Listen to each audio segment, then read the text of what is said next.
মাদক বিরোধী দিবস উপলক্ষে বিভিন্ন জায়গার মতো পাঁশকুড়ায় বিশেষ দিনটি পালিত হচ্ছে।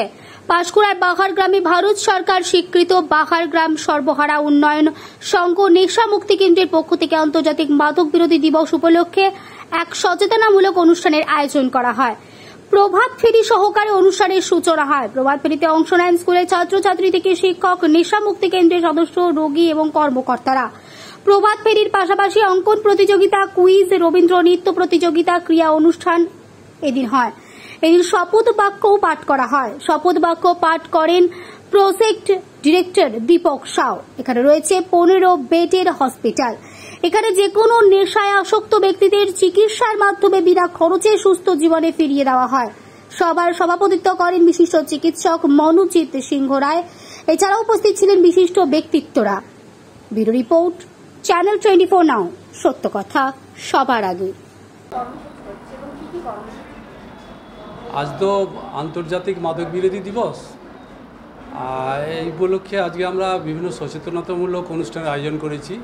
প্রথম হচ্ছে সেমিনার, সেখানে ড্রাগ বিরোধী আলোচনা সব হবে এবং বিভিন্ন বক্তারা তাদের বক্তব্য রাখবেন।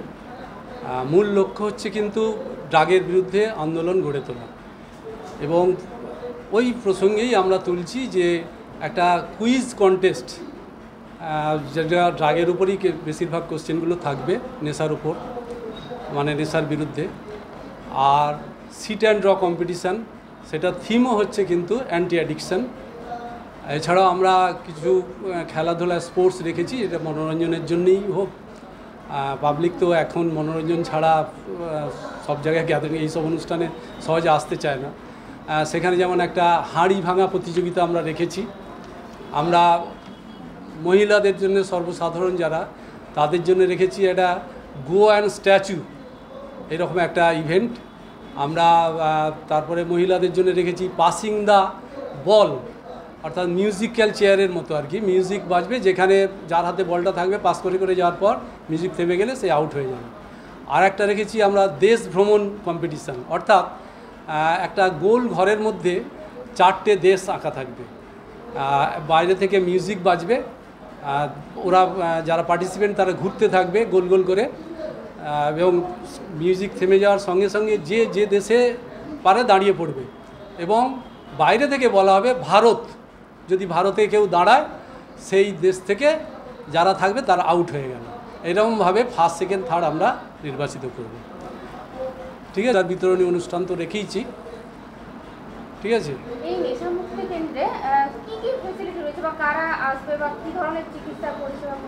হ্যাঁ, আমাদের এখানে সবাই আসতে পারে। এখানে মানে একটা বয়স আছে শুধু 18+, তাদের থেকে 60 বছর পর্যন্ত এই বয়সেরই সীমা শুধু আছে। এছাড়া গরিব বড়লোক, হিন্দু মুসলমান কোনো বাধ্যবাধকতা নেই, সবাই আসবে। এবং যে কোনো নেশার সঙ্গে যুক্ত থাকতে হবে, সেটা মদ, গাঁজা, হেরোইন, আফিং, তামাক বা যে কোনো ধরনের নেশা, তাদেরকে আমরা চিকিৎসা দিয়ে থাকি। এবং আমাদের একটা মেয়াদ হচ্ছে, আমরা 30 দিন পর্যন্ত একটা পেশেন্টকে রাখি, এটা অ্যাকর্ডিং টু গভর্নমেন্টস রুল। এবার বলতে এখানে যারা ট্রিটমেন্ট নিতে আসে তারা কোনো রকম আর্থিক খরচ তাদের থাকে না, ফ্রি অফ কস্টে আসে।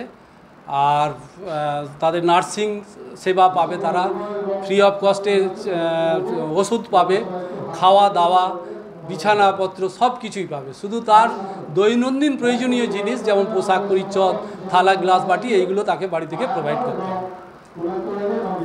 আমার নাম দীপক সাউ, আমি এই প্রজেক্টের প্রজেক্ট ডিরেক্টর।